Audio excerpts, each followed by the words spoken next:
Estate agents are at risk of breaching consumer protection laws by using AI, and this is according to Consumer Protect. Now, if you have been scrolling on Rightmove at some point, you may have seen a property that looks like it has AI type of images. More recently, there was a property in Oxford where an agent had put AI laminated flooring that went into the fireplace, as well as an AI front door with no handle. Now, Consumer Protection argue that this breaches the Unfair Trading Regulation of 2008.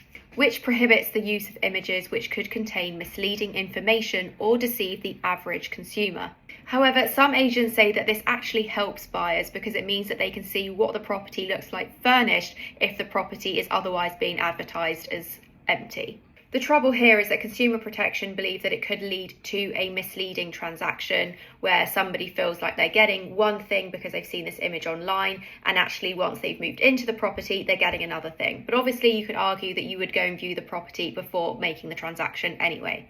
Now, I can see both sides, and I'm sure you can too, and I think that the solution here is that the agent should upload the property as it is, but they could have the last few images of an AI generated room which shows it furnished, but ultimately you see all of the photos of how you're going to be purchasing it with AI added at the end with a disclaimer saying that this is AI generated, and that this is what the property could look like if you were to furnish it. So that way consumers know that it's not exactly what they're getting. They can see what they will be getting because there's photos there, but having that disclaimer I think will make all the difference.